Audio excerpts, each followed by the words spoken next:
Tem duas coisas que eu quero comentar contigo hoje, ou na verdade tem três coisas, tá? A primeira delas, a Cloudflare resolveu o meu problema. Então pra ti que não viu o vídeo ontem, tive um puta problema com a Cloudflare, eles resolveram o meu problema. Obrigado. Segunda coisa, tem novos relatos aí de layoffs vindo na nossa área por conta das IAs que agora estão sendo mais eficientes, na verdade estão tornando o trabalho de outros funcionários mais eficientes, então a gente vai fazer cortes. E terceira meu Deus, cara, o boom de startups de IA. Então, eu quero falar com vocês porque eu acho que essas duas coisas, elas se correlacionam, tá? A gente vai ver muito profissional sendo layoffado e esses profissionais vão pensar o seguinte, cara, eu tenho conhecimento necessário para criar minha própria startup, eu vou virar o CEO de uma empresa bilionária de uma só pessoa, que é basicamente o que o CEO da Nvidia, por exemplo, tem dito por aí. Então, por exemplo, esse podcast aqui que o CEO da Nvidia participou, ele fala uma coisa que eu posso até concordar em partes, né? Ó, vamos ouvir. And they're doing things so incredibly well and so much better than you. Right. And when I reflect on that, O que tu pensa? that's my life.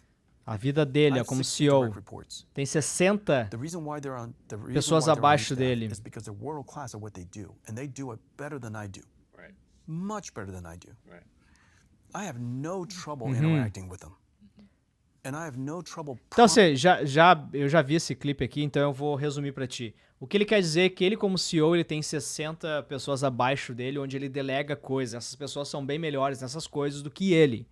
E ele meio que interage com essas pessoas como se ele estivesse fazendo um prompt pra elas. É exatamente isso que ele disse. Então, basicamente, tipo, ele vai pedir, cara, vai lá e pesquisa tal coisa sobre o mercado e me traz aqui um relatório. Vai lá e vê como é que aquele time tá performando, entendeu? E aí o CEO vai coletando essas informações e vai tomando decisões estratégicas, né?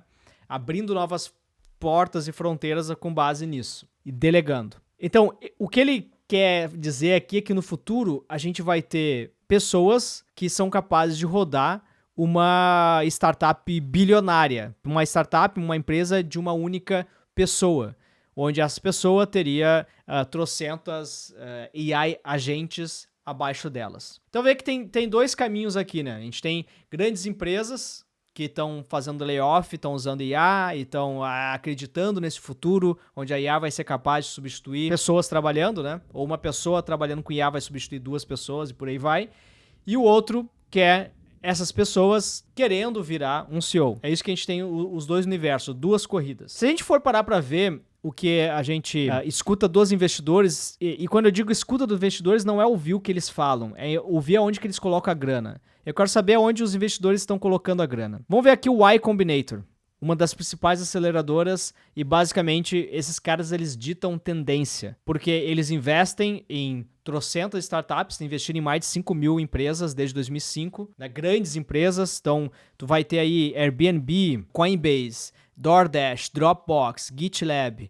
Cara, grandes empresas passaram por lá. Twitch foi acelerada por eles. Então, assim, tu pega essa aceleradora, essas empresas que estão vindo aqui são as empresas que depois lá adiante vão captar um seed, um Series A, um Series B, que é onde os investidores vão entrar. Depois, se forem bem-sucedidas e quiserem, vão abrir capital na bolsa e aí todo mundo vai conseguir investir nelas, certo? Se tu for olhar o bet delas, e o bet é tipo assim, eles abrem um bet de inverno 2025. Aí eles investem lá em 163 startups. Algumas delas, inclusive, brasileira, né? Um salve aí pra galera startupeiro que tá conseguindo entrar nessas aceleradoras gringas aí. E que eu acredito ser extremamente importante, né? Pra vida, pra trajetória das startups, cara. Porque acesso ao capital é uma das coisas mais difíceis que a gente tem como brasileiro de alcançar. Mas voltando aqui, a gente tem algumas startups.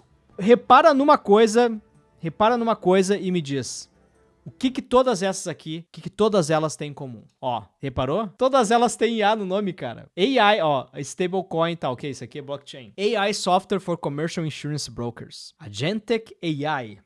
Eu vou explicar Agentic AI, a gente vai falar sobre isso, não sei se você sabe, vai ter uma live na sexta-feira comigo, o Fábio Akita e o Mano Devin, e a gente vai falar sobre o hype da IA. Então a gente vai falar sobre Agentic AI, agentes e a agents, que são diferentes, e LLMs, a diferença disso tudo, tá?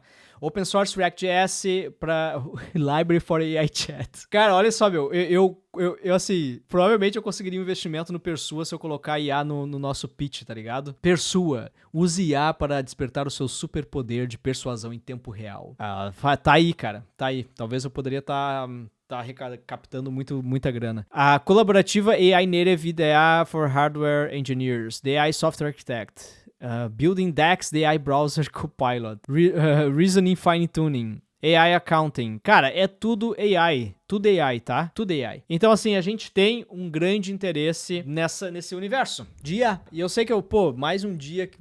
Estamos a 0 dias sem falar de IA aqui no canal. Mas tem uma coisa que vai acontecer com a maioria dessas startups. A maioria delas vão acabar, vão fracassar, vão morrer. Então tem esse artigo aqui, ó, 99% das startups de IA vão estar mortas em 2026. E aqui está o porquê. Vamos dar uma lida por cima aqui desse artigo, porque eu já tenho uma opinião meu ponto de vista do porquê que isso vai acontecer. E ao meu ver é bem direto. A maioria é um wrap. A maioria é um envelope ao redor de uma API. Não tem lógica nenhuma, não tem propriedade intelectual nenhuma. Então, tem algumas coisas que tu tem que fazer para ter sucesso ao longo prazo. Tem que desenvolver uma propriedade intelectual, ou tu tem que, basicamente, aplicar o capitalismo. E quando eu digo aplicar o capitalismo, é de alguma forma controlar os meios de produção. Ah, Lucas, o que significa isso? Isso significa, meu caro startupeiro, que a tua startup, cara, ela precisa gerar alguma coisa que só ela tem acesso e controlar esse acesso. Então pode ser dados. Pode ser dados, tá? Tu pode controlar dados, tu pode controlar acesso a um modelo, acesso a um mercado específico. Daqui a pouco tu tá, sei lá, tu tá rodando aí uma IA de... Cara, pega o caso, por exemplo, do Ticketmasters. Vocês compram ingresso aí no Ticketmasters, mas tipo... Ticketmaster, basicamente os caras é um aplicativo de venda de tickets. Eu vou competir contra o Ticketmaster. Mas o que tu não sabe é que por trás de todo esse aplicativo, os caras meio que garantiram que os melhores venues, que são os lugares onde os shows acontecem, só podem vender ingresso através deles. Então isso é controle, tá ligado? E muitas vezes o controle não vem da tecnologia. E pior, muitas vezes tu nem tem a tecnologia. Tá simplesmente fazendo o wrap. Provavelmente é disso que o artigo vai falar, mas vamos ver aqui. Aqui nós temos aqui várias empresas. Em cima nós temos o que realmente importa, que é os computadores. Quem ganha no fim é quem vende a picareta pra corrida do ouro, né? Nos anos 90, mais ou menos no fim dos anos 90, né? Eu peguei essa época aqui, né, cara? Não sei se vocês nasceram aí antes dos anos 90, depois dos anos 90, né? Vocês não estão ligados. Mas no final dos anos 90, eu era estudante em Berkeley e observava o boom das .com se desenrolar como um sonho febril. Enfim, a gente teve lá o nosso o universo, né, das .com, onde era a mesma coisa que a gente tem agora com IA. Cara, se tu tivesse um site, tu conseguiria captar investimento e enfim, a bolha se criou por conta disso, né? Então, durante o meu estágio na Sun Microsystem, em 99, eu dirigia por 101 prédios de escritórios cobertos de outdoors do Alta Vista. Eu usei muito Alta Vista, cara. Isso aqui a gente tá falando de aqui, a coisa antes do Google. Excite e outros nomes falados à extinção, que já fadados à extinção. Em 2001, esses prédios estavam vazios. No verão seguinte, fui em uma festa de lançamento onde uma startup gastou o que deve ter sido $500 mil só para anunciar que começaria a cobrar por um produto que vinha oferecendo de graça. A sala estava cheia de investidores de risco e ninguém se importou. Tem galera captando investimento e fazendo festa em São Francisco que eu tô ligado, hein? Tô ligado em vocês, tá? Quando me formei em dezembro de 2000, a festa já tinha acabado. De Berkeley eu tinha a vista perfeita, do outro lado da Bahia e em frente ao desabamento. E agora, 25 anos depois, estamos de volta. Os rótulos mudaram, mas a lógica não. Inteligência artificial é o novo .com. Apresentações de startups. Mas, desta vez, muitas nem sequer fingem ser donas da tecnologia em que foram criadas. Olhe mais de perto e verá que é um castelo de cartas. Os rappers, não os rappers, né? Não os rappers, os rappers dependem da OpenAI. A OpenAI depende da Microsoft. A Microsoft precisa da NVIDIA. A NVIDIA é a dona dos chips que dão energia a tudo isso. E, na verdade, a NVIDIA depende de um paizinho pequenininho, ou grande, né? Depende do teu lado político, como é que tu enxerga aquele país. Não preciso nem citar qual que é. Mas a NVIDIA depende da fabricação de chips. E a fabricação de chips depende de raw earth, da matéria-prima. Então, cara, é uma cadeia. É uma cadeia que tu não controla. E tu tá lá na ponta com a tua startupzinha, com o teu persua.com. Ninguém está no comando. Todos estão expostos. E ninguém está agindo como se fosse um problema. Por isso que eu acredito que se tu tá nessa camada aqui, e até assim, a minha dica não foi solicitada, né? Mas eu vi que o Tio, ele tem lá o T3 Chat, né? E ele mencionou, cara, esses dias, acho que foi ontem, como ele poderia estar captando muita grana. Ele falou, cara, basicamente, I could raise so much fucking money right now. Cara, Bootstrap é muito melhor.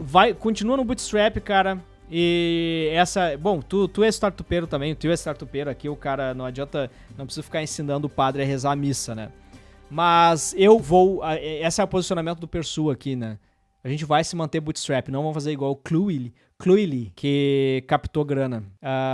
Inclusive eu tô usando o View aqui, ver o que vocês acham aqui pra um material de divulgação, né? I've been using Cluely app for our interviews. Wow, sucking on that VC money. Man, just use Persua. Então eu tô criando aqui uns videozinhos, né? Justamente pra cair um pouco em cima deles nessa questão de estarem captando VC Money. Porque eu acho que isso aqui, cara, tu não precisa de VC Money pra fazer um rap, tá ligado? Vai no Bootstrap, vai aqui, ó, steady, slow and steady. Cara, consistência, tá ligado? A pessoa tá crescendo devagarinho, mas a gente tá super feliz com os números. Então, todo dia aí tem novos downloads. Agradeço todo mundo que tá contribuindo com feedback, mandando e-mail. A gente tá tentando responder todos os e-mails aí com pelo menos 2 dias, menos de 2 dias, né, de resposta. A gente já tem assinantes, tá crescendo aí os assinantes do aplicativo. E agora a Cloudflare retomou o nosso R2. A gente teve uma puta queda aqui, porque a galera ficou impossibilitada de fazer download. Mas, enfim, vamos continuar aqui. O problema dos wrappers inteligência para aluguel. A maioria das chamadas ferramentas alimentadas por IA são apenas uma interface bonita envolvida na API da OpenAI. É só tu usar múltiplas APIs, né? No caso do Persua aqui, a gente está conectado agora com o Gemini também do Google. E a gente vai adicionar DeepSeek e depois modelos locais para deixar ainda mais rápido aí o delay, né? Diminuir o delay entre a tua pergunta e a resposta. A ficha caiu quando dei uma olhada nos bastidores de uma ferramenta de pós-produção de podcast que eu tinha contratado. A promessa: carregue sua transcrição, receba post em redes sociais, resumos e até um rascunho de newsletter. UX impecável, fluxo de trabalho fluido, $60 por mês. Aí fiz as contas. Ok, ele fez as contas aqui, pessoal. Se eu soltasse a mesma transcrição em uma pasta e chamasse a API da OpenAI diretamente, eu poderia replicar todo o fluxo de trabalho em 5 minutos, por menos de $4. Cara, essa foi o motivo de eu ter feito o Stupid LeetCode, foi porque eu vi o Roy cobrando pelo Interview LeetCode. Basicamente, ele cobrava $60 por mês. Em um final de semana, eu fiz o projeto, tá ligado? Então, tipo, foi o mesmo sentimento que tu teve. Cara, eu não preciso, eu posso desenvolver eu mesmo. E provavelmente, tipo, quem tá assistindo aqui e baixa o Persua, tu também poderia desenvolver tu mesmo o Persua, tá ligado? Mas aqui eu vou até discordar do autor do artigo. Não é porque tu consegue fazer algo pra ti que todo mundo tá disposto a investir horas pra fazer isso. Depende qual que é o valor da tua hora. Qual que é o valor da tua hora? Tu falou que faz em 5 minutos. Eu acho que tá sendo otimista demais. Pra fazer redondinho, com a mesma interface, usabilidade, muitas vezes o usuário quer uma boa usabilidade. Então, só querendo dizer aqui, não é porque eu acredito que as wrappers que dependem de uma OpenAI da vida não devam captar investimento, eu acho que elas conseguem faturar e entregar valor cobrando uma assinatura. Tá? Que pode ser tão cara quanto a assinatura da OpenAI, pela usabilidade. A ficha caiu quando dei uma olhada nos bastidores, é que ele fala, ok. Foi aí que eu percebi, isso não é um produto. Eles são pipelines rápidos, grampeados a uma interface de usuário. Exato, como qualquer startup. Uber! Por que eu vou clicar num botão? Não vou clicar num botão e pagar mais pra isso, eu vou ligar pra... Não vou usar o EasyTax, eu vou ligar basicamente pra RadioTax. Eu posso pegar meu telefone e ligar. Pode, cara, qual que é a diferença, entendeu? No fim, tu não liga pro restaurante pra ganhar 20% de desconto, tu continua usando aplicativos tipo iFood da vida, por conta da usabilidade, pra poder ver onde que tá o motoqueiro vindo. Então, todas essas coisas agregam valor pro usuário, senão não estaria pagando, cara. A entrada, uma transcrição. O processo, alguns prompts codificados como resuma isso, transforme em um tweet, gere uma publicação no LinkedIn. A saída, texto formatado em caixas. Na verdade, o prompt não é tão simples assim. A gente está percebendo isso lá no Persua. A gente está desenvolvendo pelos bastidores e muito em cima do Write Suite ali do Felipe Alvarenga, que eu vou falar ainda muito aqui no canal. Mas basicamente, cara, a forma que tu transforma o teu contexto, que são uma base de documentos, screenshots, áudio, num prompt que pode ser útil, precisa de... Como é que eu posso te dizer, cara? Tu precisa lapidar, tá ligado? O prompt é algo que tu precisa lapidar. Sem back-end, sem propriedade intelectual, apenas chamadas de APIs on Rails. E eles estão cobrando de 50 a 100 por mês para fazer algo que qualquer um poderia reproduzir por centavos. Não é só caro, é desonesto. Eu não concordo contigo. Porque tu tá querendo me dizer que a usabilidade não agrega valor, tá ligado? Todo modelo de negócio depende do usuário não saber o quão simples ele realmente é. Ok. Eu falo pra vocês também em outros momentos, cara. A maioria dos sistemas poderiam ser uma planilha Excel e a gente usa um sistema com dashboard. Pra quê? Usa uma planilha Excel, dá a planilha Excel pro GPT gerar um gráfico pra ti. Pronto. A gente não precisa mais de um sistema com dashboards. A gente não precisa mais de nenhum sistema, na real, tá ligado? Esse é o cerne do termo Wrapper LLM. Não é um produto, é um disfarce. Quer experimentar o sistema que não é um wrapper? Isto não é uma marcação, é seu próprio sistema operacional. Obtém acesso antecipado. Aqui ele fez um clique aqui pro, sei lá, para um sistema que ele tá criando. Segundo ele tá criando o sistema operacional do zero, né? Não tá criando em cima de nada. Não é um wrap do Linux. Eu não sei o que ele tá criando aqui, mas vamos pressupor que ele tá fazendo tudo do zero, né? O cara é o bichão mesmo. Fraqueza oculta da OpenAI, todos tratam a OpenAI como intocável, a camada de inteligência de toda a indústria. Eu não acho, cara. Eu acho que não. Tu não pode depender de um só vendor, tá ligado? Tu não pode depender de um só fornecedor de LLM. Voltando um pouco na experiência do usuário, vocês vão entender onde eu quero chegar. Por que tu acha que a OpenAI tá comprando um editor de código, cara? Por que ela tá comprando um editor de código? Porque ela sabe que a experiência, quem tá em conexão com o usuário é meio que uma mini plataforma, entendeu? É meio que uma mini plataforma.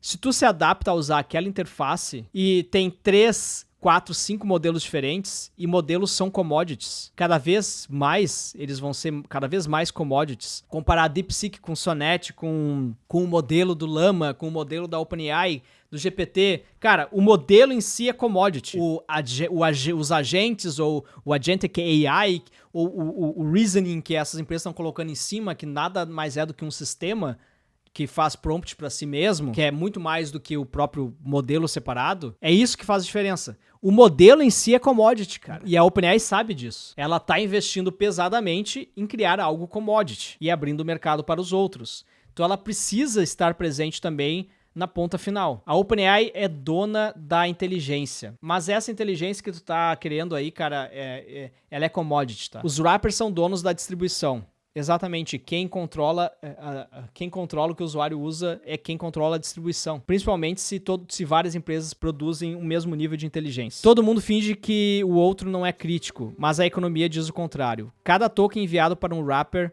pago ou não, rende dinheiro à OpenAI. Ou para uma outra empresa, ou tu pode usar o modelo local. Então, na real, tu tá bem limitado aqui na tua análise. Multiplica, eu não sei porque eu tô agredindo o autor, desculpa, autor. Multiplique isso por milhões de usuários freemium e essas startups se tornam um braço de distribuição não remunerados, subsidiando o crescimento da OpenAI enquanto sangram. Bom, é por isso que Silicon Valley é um clube do bolinha, tá ligado? Silicon Valley é um clube, cara. Os caras todos, um usa a ferramenta do outro, tá ligado? Isso aí é óbvio. É uma configuração inteligente, mas é frágil. Porque se os wraps caírem, o alcance da OpenAI diminui. Não. Porque a OpenAI também tá criando IP, tá ligado? Muita gente fala assim, antigamente a gente falava, procura no Google. Hoje a gente fala, cara, pergunta pro ChatGPT, mesmo quando o ChatGPT é o Gemini, tá ligado? Pergunta pro ChatGPT. Não, a OpenAI não depende dos wrappers. Eles podem tentar converter esses usuários diretamente. Cara, tu tem noção do que tu tá falando, meu? OpenAI Revenue. A OpenAI atinge 10 bilhões de dólares in annual recurring revenue. Não, aqui eles estão falando que é renda recorrente anual. Então provavelmente é oriunda das assinaturas do ChatGPT. 10 bilhões de dólares. These figures includes revenue from the company consumer products, ChatGPT Business Products and its API. Ok, eles não são uma empresa pública, então a gente não sabe, na verdade, o quanto que vem de cada um. Esse é o grande problema até agora, né? Esse é o grande problema até agora. A startup de São Francisco, ela perdeu 5 bilhões no último ano, mas ela tinha 5 bilhões de annual recurring revenue. Bom, a gente não sabe, na verdade, o que vem da API e o que vem do ChatGPT, mas eu acredito que boa parte vem do ChatGPT. Eles apareceram para o fluxo de trabalho, não para acessar o modelo bruto. A OpenAI tem o fosso, eles têm o modelo, mas eles não têm isolamento. Seu alcance depende de um frágil conjunto de invólucros, eu não sei o que é, a maioria dos quais deficitários. Mas vamos lá, cara. Vamos pular isso aqui. Ok. Troca o prompt. Ok. A matemática da sobrevivência. É fácil criticar a embalagem de livros didáticos por serem frágeis, mas a verdade é mais complexa. Essas ferramentas... Vamos ler só os highlights aqui agora? O que vocês acham? Vamos ler só os highlights. Pode ser? Vamos lá, para finalizar. Essas ferramentas não são donas da inteligência que vendem. Elas a alugam. A maioria depende inteiramente da OpenAI, da Anthropic ou Cloud. Meu amigo, Cloud é da Anthropic. Eu não sei, tu misturou as empresas e o modelo, tá ligado? Seu produto é uma interface de usuário com alguns prompts por trás. Cada vez que o usuário interage, ele paga ao fornecedor do modelo. Vá. Os wrappers são o motor de crescimento da API. Eles trazem o GPT para verticais, equipes e nichos. Elimine os wrappers e a OpenAI perde alcance e receita. Essa interdependência importa, mas a alavancagem também. É por isso que a gente tem a corrida run to the bottle, tá ligado? Na verdade, tipo assim, todo mundo tá correndo pro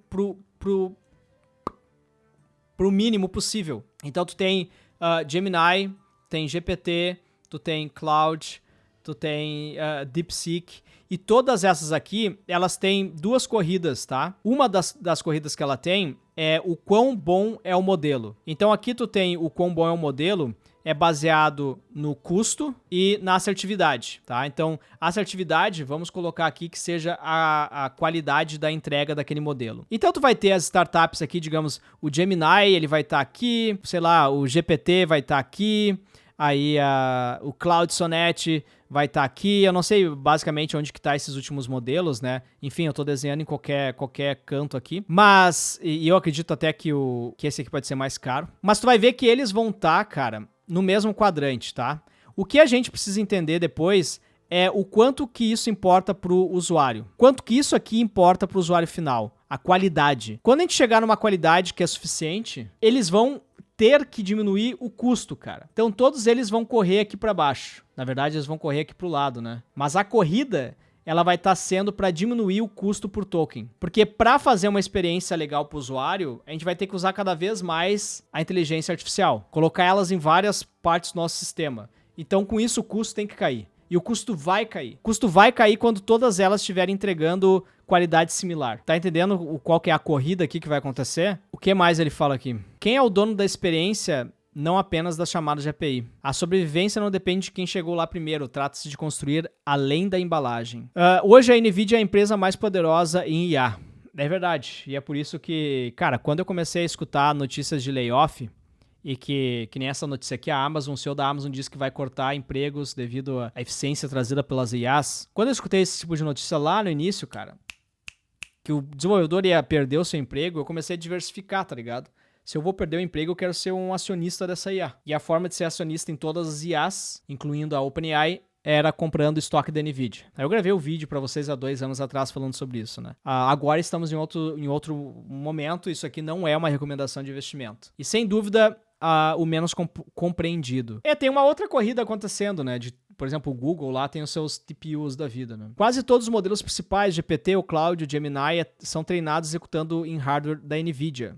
Eu acho que o Google treina bastante coisa com o TPU deles. Mas mais de 90% do treinamento de modelos é executado em seus chips. A inferência, que é o processo de geração de respostas, ainda é 70% a 80% alimentada pela NVIDIA. A NVIDIA não fabrica apenas chips, ela controla a cadeia de suprimentos de IA, do hardware aos drivers. Na verdade, quem controla lá na ponta é uma uma empresa holandesa, né, meu? Que faz os chips, que faz as máquinas que fazem os chips, né? Aí ele fala da Microsoft, a falha por trás disso tudo, se algo acontecer com a Nvidia, uma interrupção na cadeia de suprimentos, um atraso na fabricação, uma sanção geopolítica. Bom, a sanção geopolítica da China não impediu a China de criar o DeepSeek, né? Uma proibição de exportação, todo o ecossistema de IA ficará estagnado. O treinamento fica lento, vamos ter gargalos de inferência, o desenvolvimento do produto é interrompido. Na verdade, tem algo maior que é basicamente o custo da energia, né? E de repente, não se trata mais de velocidade de recursos ou arrecadação de fundos, trata-se de acesso à computação e se você tem alguma. Cada camada desse ecossistema, da API da OpenAI ao Copilot da Microsoft, aos wrappers independentes que mudam seu feed, é construída em uma cadeia de suprimentos que começa com uma empresa fabricando um tipo de hardware em uma geografia restrita. Uma interrupção na cadeia de suprimentos da Nvidia vai gerar... aí ia cair tudo, né, cara? O dilema do prisioneiro... Cara, Porra, o cara escreveu um essay aqui, né, meu? O ecossistema da IA está preso em um dilema do prisioneiro multijogador, onde todos agem em seu próprio interesse racional, mas coletivamente enfraquecem a base na qual todos confiam. Vamos analisar mais de perto essa frase aqui. O ecossistema da IA está preso em um dilema do prisioneiro multijogador, onde todos agem em seu próprio interesse racional, mas coletivamente enfraquecem a base na qual todos confiam. Isso aqui é comunismo, cara. O que tu quer dizer com isso aqui? Tu é contra o liberalismo das IAs? Eu não tô entendendo ao que ponto tu quer chegar, cara. A Nvidia vence de qualquer maneira. Não é muito verdade, cara. Não é muito verdade. Google TPU versus Nvidia GPU. TPU é otimizado para TensorFlow, Large Scale AI Training Inference, especially with Google's Cloud Infrastructure. Nvidia GPUs with versatile broad CUDA, PyTorch e TensorFlow. Cara, pode vir outras unidades, entendeu? De processamentos. É meio incerto, entendeu? Pode ser que o Google vença também. A questão é quem controla, na verdade, a fabricação dos chips, né? Se tu vai querer escrever sobre isso. Isso não é uma pirâmide, é um loop. E loops não tem caminhos alternativos. Ok. A OpenAI não consegue eliminar os wrappers sem perder volume. Wrappers não conseguem trocar modelos sem degradar a saída. A Microsoft não consegue dominar sem arriscar a lealdade da OpenAI. E se a Nvidia tropeçar, todos eles sofrem o golpe. Eu acho que é meio simplista aqui a tua análise, tá ligado? Eu vejo de uma forma muito mais complexa. Porque, por exemplo, a OpenAI, cara, ela não consegue eliminar wrappers sem perder o volume. Só que, querendo ou não, a OpenAI, ela pode fazer igual a Apple faz, tá ligado? De uma vez e outra, ela lança um aplicativo ou uma funcionalidade dentro do próprio sistema que mata vários aplicativos, certo?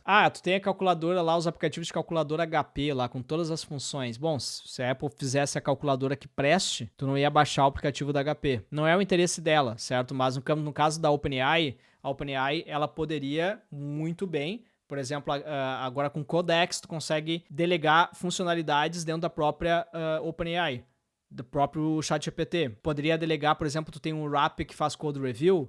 Daqui a pouco, a OpenAI, tu pode delegar o review de um pull request dentro do próprio ChatGPT, entendeu? Tu tem um aplicativo que é um wrap da OpenAI que ensina diversos idiomas pro usuário. Ok, mas o usuário pode aprender inglês falando com o GPT ali no Super Audio Blaster deles. Então não, a OpenAI ela pode ainda, cara. Tu pergunta pra qualquer membro da família que não é da área técnica, eles não estão usando wrappers, eles estão usando o GPT, cara. Os wrappers não conseguem trocar modelos sem degradar a saída. Outra mentira, tá ligado? Tu consegue usar múltiplos modelos. A startup do próprio Tio é justamente sobre isso, né? O T3 Chat é justamente tu ter um lugar que tu consegue pagar uma assinatura e ter acesso ao chat de todos os modelos? Não, também a Microsoft não consegue dominar sem arriscar a lealdade da OpenAI. Ela consegue, cara. Ela consegue, porque o lance dela é nuvem, tá ligado? O lance dela é o computador. É vender computador. E se a Nvidia tropeçar, todos eles sofrem o golpe. Todos eles que estão, de fato, vindo através de CUDA, né? Desenvolvendo em cima da GPU, sim. Hidrate-se, pessoal, porque eu acho que esse artigo ele veio com um olhar assim, agora finalizando aqui, eu acho que ele veio com um olhar certo lá no início, tá? Eu acho que ele simplifica muitas coisas, eu acho que não é tão simples assim esse cenário. Ele tá com o olhar que eu tive lá quando eu decidi investir na Nvidia, mas hoje eu percebo que o cenário tá abrindo muito mais. Por quê? Ainda é um mar azul. Enquanto for um mar azul, cara, tu vai ter diversas oportunidades surgindo, tu não vai saber qual que vai dar certo, tudo pode acontecer. Pessoal, fica o convite aí pra vocês baixarem um Persua. A gente tá corrigindo alguns bugs aí relacionado à captação de áudio pela porta de saída. Eu tô desenvolvendo o nosso próprio driver, o driver de áudio virtual. Vai corrigir isso, mas vai levar um tempo. Mas baixa o Persua, manda o feedback pra nós lá no Twitter. Na verdade, é a forma mais rápida que eu tenho de responder vocês hoje. Ou manda por e-mail, help@persua.com, que a gente vai tentar responder aí de 2 a 3 dias. Beleza? Um abraço e arrisquem aí na startup de vocês também. Não se esqueçam de se hidratar e cuidado com os layoffs.